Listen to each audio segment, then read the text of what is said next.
Oke, jadi kita akan melanjutkan ke bagian berikutnya. Tadi kita udah introduce secara mathematical gitu ya, secara basic seperti apa konsep well testing itu. Nah, sekarang kita berangkat ke well test equipment. Nah, jadi saya kembali lagi ke gambar ini. Seperti itu, jadi dalam well testing tentu aja ada komponen subsurface-nya, ada reservoirnya, ada sumurnya, dan juga ada part well testing equipment-nya. Di sini diwakili oleh separator dan ada choke manifold gitu ya. Dan nanti ada tahap evaluasinya atau interpretasi analisis well test seperti itu. Nah, kalau secara basic, komponen well test itu bisa digambarkan seperti ini. Yang pertama tentu saja ada sumurnya ya. Ada sumur dan di sini ada 3 line, ada 3 garis merah, hijau, biru gitu ya. Kemudian ya tergantung dengan konfigurasinya ya, nggak exactly sama sebenarnya semua well test itu. Di sini di gambar ini at least dia punya flow meter. Ya, kita bisa ukur laju alir gas, laju alir oil dan laju alir waternya seperti itu. Nah, most of the time sebenarnya flow meter ini embed ke separator. Ya, jadi di separator itu di discharge atau keluaran gas itu ada alat ukur gas, ada alat ukur oil, ada alat ukur water. Nah, kalau kita melakukan well testing saat pengeboran ya, misalnya drill stem test atau well test ketika eksplorasi, gasnya itu tidak bisa diarahkan ke sistem produksi. Jadi seringkali gasnya itu akan di flaring. Larilah gas ke sini. Nah, kemudian oil, kalau kita punya separator 3 fasa, oil disimpan ke dalam tangki. Sementara water itu masuk ke heat water treater. Nah, ini bagian yang pengukuran separasi. Alat ukurnya kita masukkan ke dalam sumur. Kita taruh dia, tempat yang paling bagus alat ukurnya adalah di depan perforasi. Karena disitulah alat ukur itu face to face dengan reservoir gitu ya. Jadi dapat teman-teman ingat gitu ya, ada separator, ada alat ukur dan ada alat ukur laju alir ya, flow meter dan tentu saja ada alat ukur tekanan, pressure gauge. Nah, di bagian separatornya ini very simple gitu ya. Jadi kita punya sumur di sini, kita bisa atur laju alirnya dengan choke dan dia masuk ke dalam separator. Di separator kita pisahkan fase gas, kita pasang alat ukur, biasanya itu pakai orifice meter ya. Nanti yang akan melakukan pengukurannya itu teknisi gitu ya, ada operatornya, kita dapat data Q laju alir. Nah, kemudian tergantung dengan separator yang kita pakai, 2 fasa atau 3 fasa gitu ya. Di sini 2 fasa, di keluaran liquid ya, di keluaran liquid ada flow meter lagi. Biasanya pakai turbine meter atau Coriolis meter ya, tergantung alat ukur apa yang dipasang gitu ya. Ada juga yang pakai multi-phase flow meter. Intinya kita bisa dapat Q laju alir dari liquid. Kalau di gambar ini dia bilang langsung semuanya oil gitu ya, kalau tidak ada water sama sekali. Tapi kalau separator kita 2 fasa, tentu saja kita dapat laju alir gas dan laju alir liquid. Nah, gambar konfigurasi yang agak old ya, seperti inilah istilahnya. Ya teman-teman bisa follow me gitu ya. Di sini kita pasti berangkat dari wellhead, sumur. Nah, ke dalam sumur kita masukkan alat ukur pressure gauge yang kita turunkan dengan wireline unit. Ya, wireline unit ini yang dia masuk dengan kabel yang panjang ini ke dalam sumur. Nah, kita bisa mengatur laju alir dengan komponen namanya choke manifold. Kita mengatur laju alir, kita bisa mengatur arah aliran. Kemudian kita alirkan aliran kita itu ke three phase separator. Ya, tergantung dengan oil yang kita handle, kita bisa masukkan dia dulu ke heat exchanger supaya alirannya lebih mulus. Ya, kita nggak mau main-main dengan tiba-tiba pipanya mampet karena heavy oil. Jadi kalau kita nggak mau ngambil risiko itu, dan kita memang sudah prediksi alirannya tidak akan lancar, ya ada yang sudah langsung memasang heat exchanger. Jadi dipanaskan oilnya supaya laju alirnya lebih lancar. Udah masuk heat exchanger, dia masuk ke three phase separator seperti tadi yang saya sebutkan. Kita bisa pisahkan aliran gas, ya, aliran oil dan aliran water. Kalau di sini di gambar ini aliran water dikeluarkan dan dia dibuang ke water disposal atau water tank, terserah seperti apa konfigurasi di lapangan. Intinya water dialirkan ke disposal finish, udah sampai di situ, gitu ya. Kemudian gas, kalau di sini gasnya keluar dari atas tentu saja ya karena densitasnya lebih rendah. Teman-teman bisa lihat di sini yang pipa putih, kemudian gas dialirkan ke gas manifold, dan gas manifold ini bisa di burner atau flaring, gitu ya. Jadi dibakar gitu karena dia tidak punya apapun untuk mengirimkan gasnya. Tidak bisa dimasukkan ke network production gitu karena belum ada. Namanya juga sumber awal, sumber eksplorasi. Jadi gasnya di burn, dibakar gitu ya. Nah, oil ini valuable, nggak boleh dong kita bakar, nggak boleh kita buang. Oilnya setelah dia keluarkan, masuk oil manifold dan dia disimpan ke search tank. Nah, itu kan semuanya penyimpanan atau disposal dari fluidanya gitu ya. Tapi yang paling penting sebenarnya adalah what happen yang diukur oleh pressure gauge yang diturunkan oleh wireline unit dan flow rate yang diukur di three phase separator. Itu aja paling penting dalam well testing ini. Nah, ini konfigurasi lain yang gambarnya lebih bagus lah ya. Tapi message-nya sama. Ada sumur, ada wireline unit yang memasukkan alat ukur tekanan, ada separator yang memisahkan fase gas, liquid, atau gas, oil, water, dan ada alat ukurnya. Karena kita butuh dalam pressure transient atau well test analysis, sebenarnya kita butuh pressure, kita butuh flow rate, dan kita butuh time. Ya, itu aja sebenarnya. Ya, pressure ini diukur dengan pressure gauge di dalam sumur di sini. Q ini ya flow rate, ini kita bisa ukur di separator gitu ya. Dan waktu masing-masing kita sudah punya pengukurannya. Jadi di alat ukur tekanan di sini sudah diukur pressure versus time. Di alat ukur di separator kita sudah Q versus time. Jadi tinggal kita download datanya, kita masukkan ke software, itu yang kita evaluasi, kita interpretasi. Nah, ini yang lebih realnya gitu ya, kita bisa follow di sini. Pertama kita punya wellhead di sini. Oke. Ya, jadi kira-kira seperti ini nih. Kalau teman-teman belum pernah ke lapangan gitu ya. Jadi setelah dibor, setelah dikompresi, dipasang wellhead, rig-nya keluar dulu. Ya, rig-nya keluar dulu. Tapi ada juga rig masih ada di sini.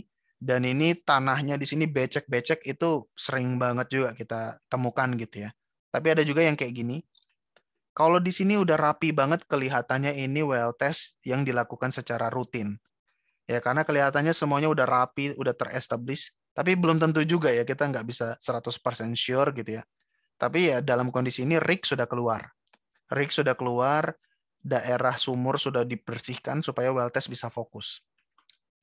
Nah, di sini kita temukan sumur, baru tentu saja ada pipa flow line, baru masuk ke choke manifold, ini untuk mengatur arah aliran, mengatur laju aliran gitu ya. Kemudian di sini kemungkinan dia punya pasir, dan kita biasanya vendor penyedia alat itu nggak mau masuk ke separator kalau dia ada pasir.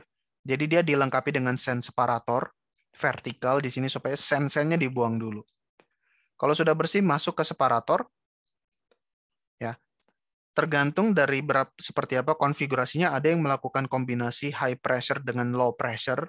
Nanti dia bisa mengambil sampel high pressure dan dia ngambil sampel low pressure bisa juga gitu ya. Nah, aliran gasnya dialirkan ke flare stack gitu ya. Bisa juga dibuat high pressure, low pressure ini supaya pressure-nya itu tidak ekstrim turun, tidak ekstrim, tapi ada jenjangnya gitu ya. High pressure dulu, baru low pressure, baru atmosfer gitu ya. Karena tekanan flare stack kan tekanan atmosfer gitu ya. Kemudian liquidnya dia bisa, atau ya di sini ya mungkin dari sen separator dia masukkan dulu ke treater ya. Ke heater, sorry. Heater supaya panas dulu baru dimasukkan ke dalam separator, baru nanti dari separator gasnya dipisahkan, liquidnya dipisahkan juga gitu ya. Kalau di sini kelihatannya air, kalau ada air bisa langsung dibuang di pit di sini, di kanan. Gitu ya. Atau mungkin ini well test di sumur gas atau dry gas gitu ya, liquidnya sangat minim, jadi ya udah komponen utamanya itu gas, gasnya dibuang melalui flare stack, dibakar gitu. Baru di sini ada apa namanya? Ya mungkin ada vendornya di sini, ada well test engineer-nya di sini. Nanti production atau reservoir engineer bisa datang berdiskusi di sini. Gitu ya. Dan biasanya well test itu lama, bisa berhari-hari gitu ya. Jadi tengah malam juga harus operation. Jadi bisa dia pasang di sini light tower gitu ya untuk apa namanya? Penerangan di malam hari. Baru nanti engineer dari office gitu ya bisa datang dan di sini kelihatan di sini ada mereka parkir di sini untuk mengecek data, untuk bertanya, berdiskusi dengan operatornya yang melakukan well testing gitu ya. Karena semuanya pasti dilakukan oleh operator atau teknisi. Engineer itu hanya membuat program, mensupervise, memonitor, dan nanti mengevaluasi. Tapi yang melakukan utak-atik choke ya, yang melakukan troubleshooting, yang melakukan pemasangan pipa, semuanya itu teknisi, operator, atau vendornya langsung. Jadi seperti itu. Nah, ini komponen-komponennya ya. Ya ini basic sebenarnya teman-teman kalau tertarik bisa langsung digging ke apa namanya slide-nya atau baca sumber-sumber lain.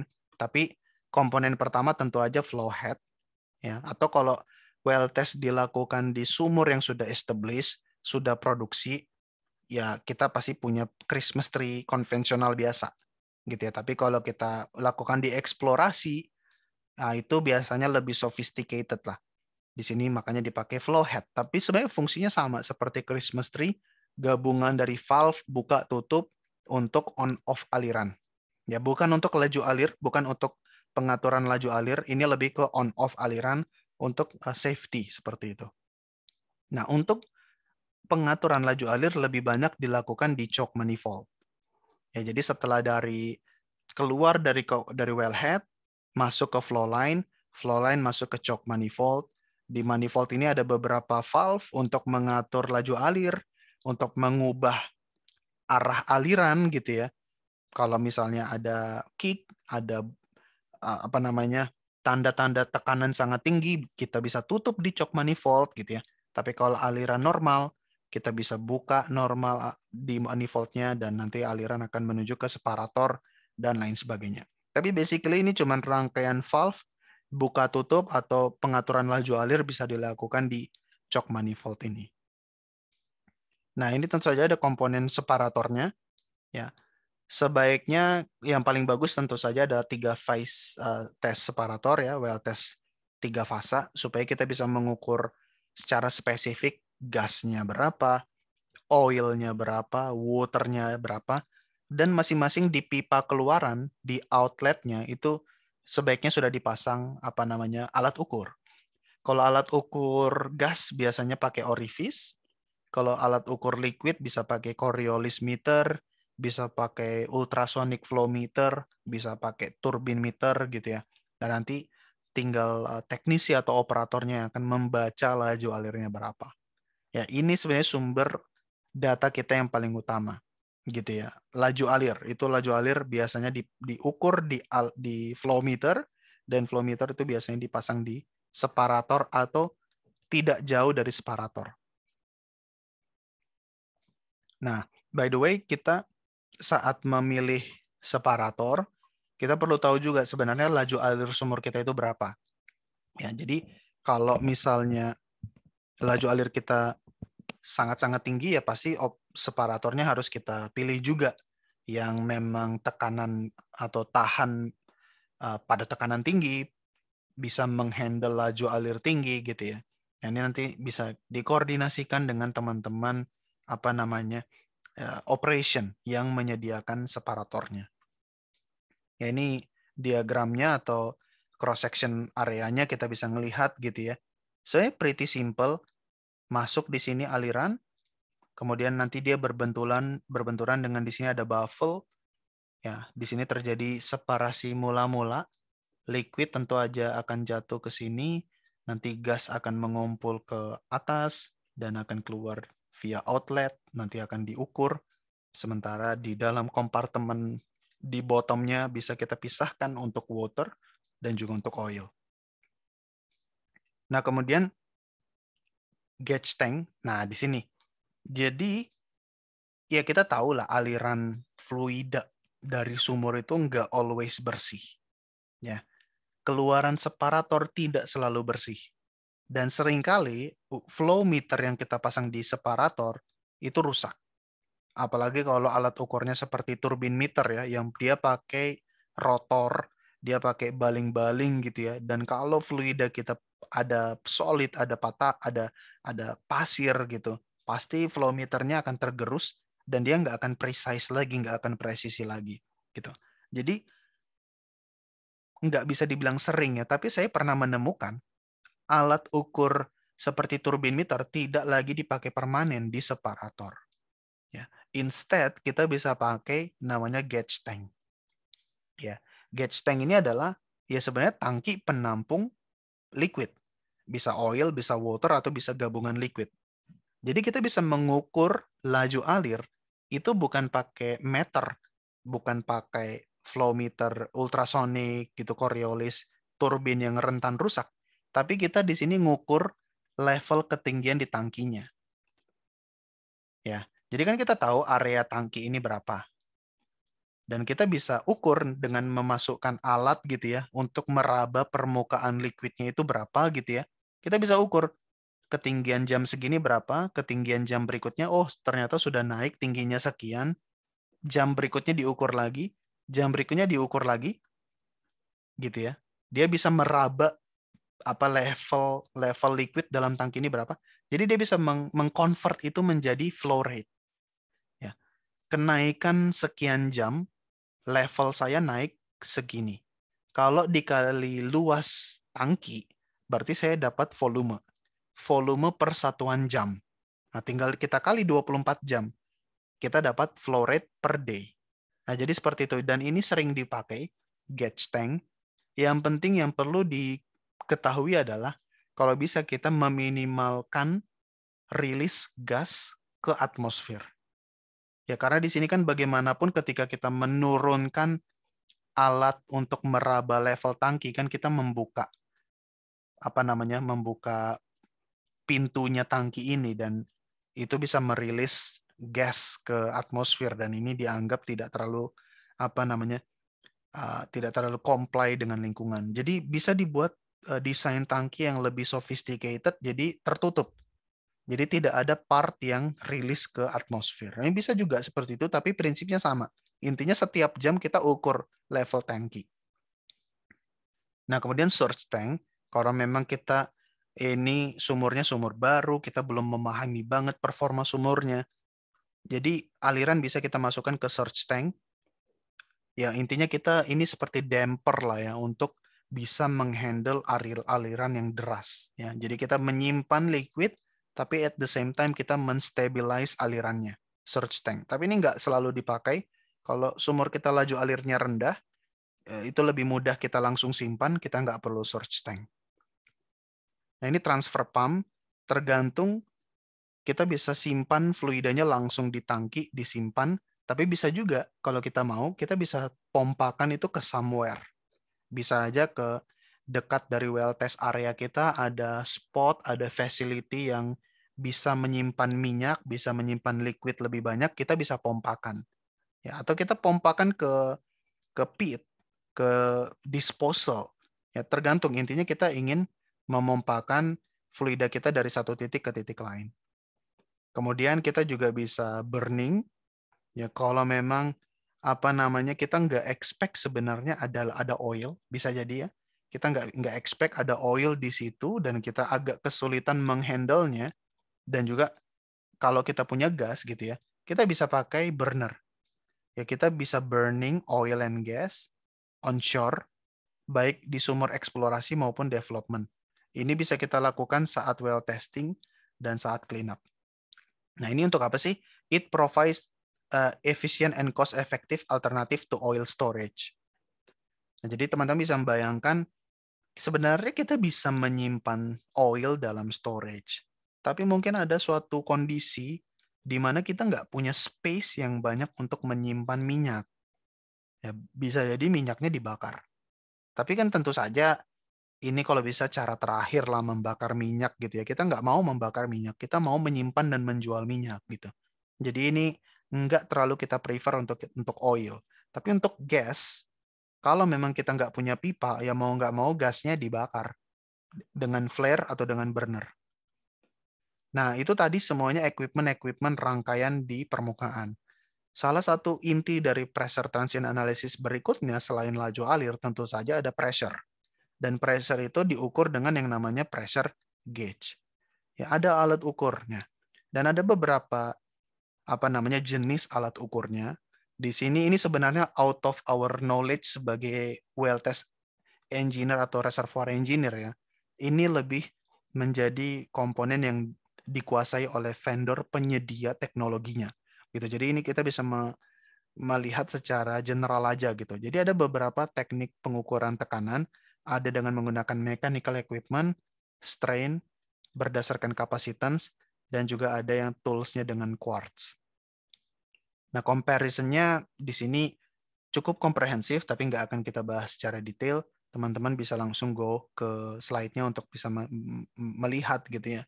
Sebenarnya teknik yang mechanical, teknik yang pakai capacitance, teknik yang pakai quartz itu cocok di pressure range berapa, resolusinya seperti apa, akurasinya seperti apa gitu ya. Tapi arah-arahnya yang sering kita pakai sekarang adalah alat ukur dengan quartz. Nah, ini seperti ini bentuknya, quartz pressure gauge. Ya, jadi dia seperti silinder panjang seperti itu.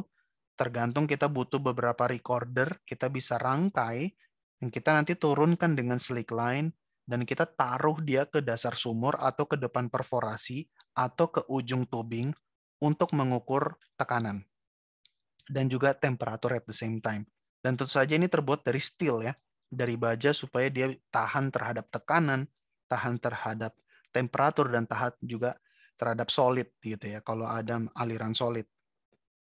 Nah, ini adalah komponen-komponennya, ada bull nose-nya. Oke. Dan di sini ada alat ukurnya gitu ya. Kemudian ada baterai housing dan juga ada baterainya. Ya, jadi harus dicolok dengan baterai juga gitu. Kalau enggak nanti recordernya hidup dengan apa gitu ya. Jadi salah satu yang paling portable adalah langsung aja alat ukurnya itu dipasang dengan baterai. Baterainya ini kita charge dan charge sebanyak yang kita butuhkan. Kita mau well test berapa jam, kita mau well test berapa hari, kita bisa isi baterainya secukupnya. Jadi misalnya kalau dia butuh well testnya beberapa hari, 5 hari, atau bahkan 1 bulan, ya kita isi aja baterai yang kapasitasnya cukup besar gitu ya, kita isi dengan charge secukupnya gitu. Dan ini ada housingnya gitu, karena kita masukkan baterainya itu ada housingnya juga supaya baterainya juga terjaga gitu ya. Nah, untuk men-setting-settingnya, untuk mendownloadnya, dan juga nanti untuk mengambil datanya gitu ya, ini ada ya komponen-komponen biasa lah ya, komponen elektronik biasa, interface-nya. Nah, nanti seperti ini. Jadi di sini kita punya tools-nya, nanti dikonekkan dengan interface, kita download datanya, dan kita nanti bisa masukkan ke datanya di sini. Dan kita bisa men-setting apa yang bisa dilakukan oleh pressure gauge-nya juga bisa dilakukan dari komputer karena ada interface box. Kita bisa setting-setting berapa lama melakukan well testing, berapa sampel per detik kita bisa melakukan penyamplingan, itu bisa diatur. Dan kita juga bisa download datanya, seperti itu. Nah, kita juga bisa sembari di charge di sini. Ya, ini hanya beberapa konfigurasi ya. Intinya harus ada penghubung antara pressure gauge dengan komputer. Dan di situ dihubungkan dengan interface di sini. Nah, ini juga bisa sembari dia pakai baterai atau dia bisa dicolok ke listrik. Nah, ini mungkin nggak menjadi tugas utama engineer ya, tapi engineer tuh seringkali juga harus memperhatikan yang seperti ini, mengingatkan operator gitu ya, supaya pressure gauge-nya betul-betul dijaga Jangan sampai udah mahal-mahal well test, sudah mahal-mahal memanggil well test crew, well test equipment, masukkan pressure gauge, ternyata pressure gauge-nya rusak karena treatment-nya nggak bagus. Itu semuanya akan terbuang sia-sia, kita nggak dapat data. Nah, ini ada salah satu basic yang basic, tapi seringkali harus kita ingatkan, teknisi operator kita gitu ya. Jadi perlu lubrikasi. Misalnya, dan ini kalau teman-teman lagi assignment ke lapangan, ini merupakan salah satu yang penting. Kita punya lubrikasi di sini, dan biasanya sebelum kita melakukan well testing, sebelum toolsnya diturunkan, kita perlu lubrikasi di sini, di bagian O-ring-nya. Ya, ini O-ring untuk seal-nya, dan juga di drat-dratnya di sini, di thread-nya. Ya, karena ingat, ini kita menghandle harsh environment ya, pressure tinggi, bertemu dengan oil, bertemu dengan gas, temperatur tinggi, ada juga solid gitu ya. Nah, ini untuk memasang baterainya.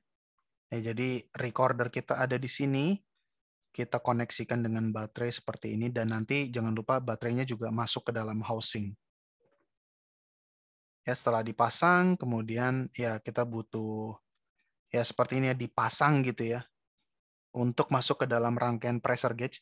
Kalau saya lebih sering sebutnya EMR, Electronic Memory Recorder gitu ya, EMR atau pressure gauge seperti itu. Dipasang seperti ini, dipastikan semuanya sudah tertutup, tidak ada komponen yang longgar, baru siap diturunkan dengan slick line. Nah, di sini dia mengingatkan gitu ya, ada O-ring. O-ring ini harus dipasang. Seringkali O-ring ini rusak, jadi salah satu yang minor tapi penting, stok O-ring atau stok seal ring ini juga harus dikoordinasikan supaya selalu kita pengadaan secara rutin. Karena kalau ini nggak ada, ya kita nggak bisa melakukan well test. Nah, ini beberapa rekomendasi. Silakan kalau teman-teman mau tahu secara lebih detail, bisa baca di sini. Nah, itu tadi kalau kita menurunkan pressure gauge dengan wireline. Ada juga dan banyak juga sebenarnya yang EMR-nya atau pressure gauge-nya dipasang secara permanen di tubing seperti ini. Ya. Jadi kemudian si data dari pressure gauge yang permanen di bawah ini bisa disambung dengan kabel dan bisa dimonitor secara real time di permukaan, di surface. Banyak juga yang seperti ini, dan ini ada untungnya juga. Jadi kita bisa dapat data setiap saat. Kalau sumurnya mati, kita otomatis dapat data build up. Kalau sumurnya produksi, otomatis kita dapat data drawdown. Kalau kita mau merekomendasikan pressure transient analysis, well testing juga gampang banget. Nggak perlu lagi mengambil atau memanggil slick line unit. Kita udah dapat data selalu. Tapi tentu saja ini lebih mahal, gitu ya. Pressure gauge-nya lebih mahal, dan kalau pressure gauge-nya rusak, ya lebih susah lagi mengambilnya, gitu ya. Jadi ya semuanya ada plus minus lah. Kemudian ya kita bisa men-storage datanya, memfilter datanya, mengakses datanya gitu ya. Tergantung kita mau lakukan pengukuran secara permanen atau pengukuran dengan slick line seperti tadi. Kemudian slick line unit ini review singkat saja. Jadi slick line unit itu intinya ada semacam crane-nya seperti ini ya, untuk ya operasi crane seperti itu. Dan di sini ada lubrikator lah. Nanti akan ada dijabarkan sedikit di belakang.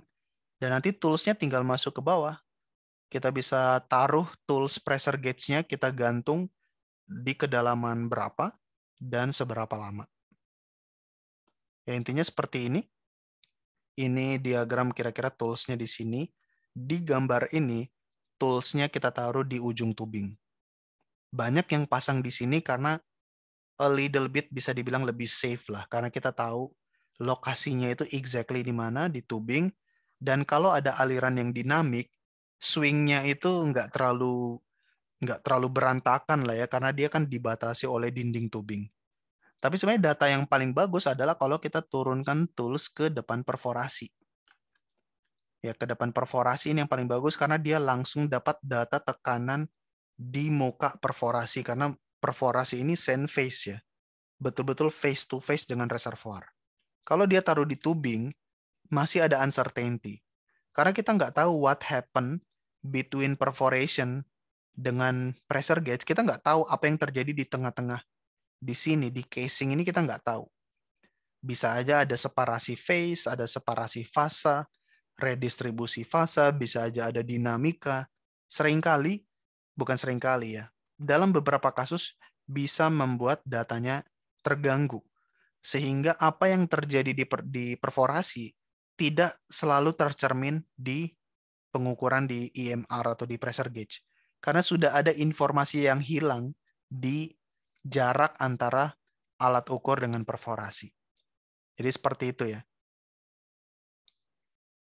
Nah, ini komponen slickline-nya. Jadi istilahnya slickline itu ya tools ya, yang dia kabel gitu, yang bisa kita gunakan untuk menurunkan banyak sekali equipment ke dalam sumur. Dan salah satu equipment yang ingin kita taruh di sumur adalah alat ukur. Komponen lubrikator ini salah satu yang paling penting. Intinya inilah yang menjadi jalan mula-mula kita bisa memasukkan tools kita ke dalam sumur. Ya, jadi ada namanya stuffing box, ada namanya lubricator section di sini, dan juga ada beberapa valve di sini. Seperti itu. Nah, stuffing box ini seperti katrol di sini ya. Di sini ada stuffing box-nya. Jadi ini dia menyediakan seal around the slick line. Jadi slick line itu istilahnya seperti kabel lah ya. Kabel yang dia naik turun, dan tentu saja ada pergerakan seperti itu, dia butuh sealing ya supaya tidak ada bocor gitu. Dan paling pertama seal-nya itu disediakan oleh stuffing box.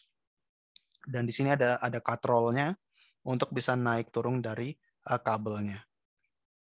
Kemudian ya ada macam-macam ya nutnya gitu.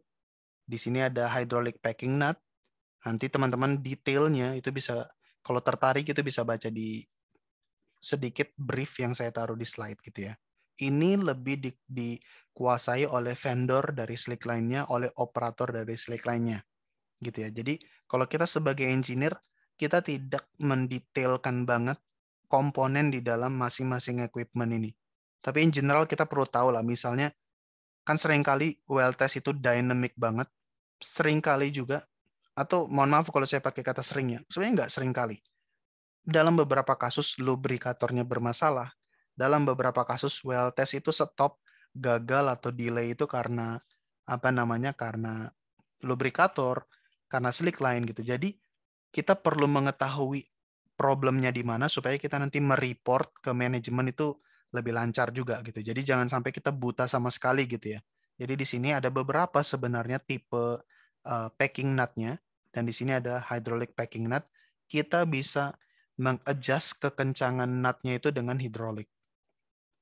Dan ini grease injector stuffing box, jadi kita bisa melumasi stuffing box-nya itu dengan grease, dengan tipe grease injector stuffing box ini. Kemudian juga ada liquid chamber yang ditaruh di bawah stuffing box. Ini kita bisa menginjek lubrikan untuk menambah pelumasan di slick line kita. Ya, karena slick line ini ya namanya dia komponen yang bertemu dengan kondisi yang harsh, high pressure bertemu dengan liquid dari reservoir gitu. Dia perlu lubrikasi, jangan sampai dia apa namanya high friction, karena dia rentan sekali, nggak rentan juga ya, sorry. Kalau dia sedang tidak bagus kondisinya bertemu dengan kondisi yang dynamic, dia putus, IMR-nya jatuh menjadi fishing di sumur. Nah, ini sangat failure total, dan ini bisa ya performance yang jelek lah bagi engineer gitu ya. Jadi slick line itu juga perlu kita maintain, salah satunya dengan liquid chamber, kita injek lubrikan di situ. Ini upper lubricator section ya, lubrikator bagian atas, dan juga ada lower lubrikator. Dan di bagian-bagian terakhir dari slide saya ada manual wireline valve ya. Di sini intinya wireline itu pasti ada valve, ada buka tutup juga ya. Jadi kita bisa atur di wireline valve di sini. Ada juga hydraulic wireline valve.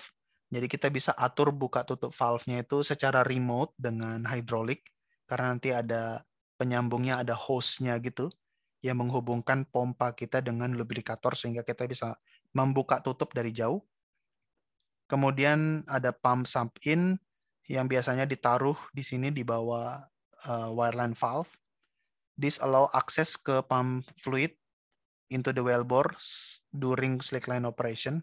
Dan ya, pretty much itu. Jadi komponen-komponen yang kita pasang, kita rangkaikan baik di surface dan juga di subsurface untuk melakukan well testing.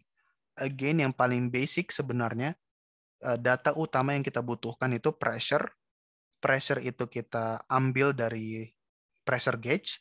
Pressure gauge kita turunkan dengan slackline atau kita install secara permanen di tubing. Itu untuk pressure.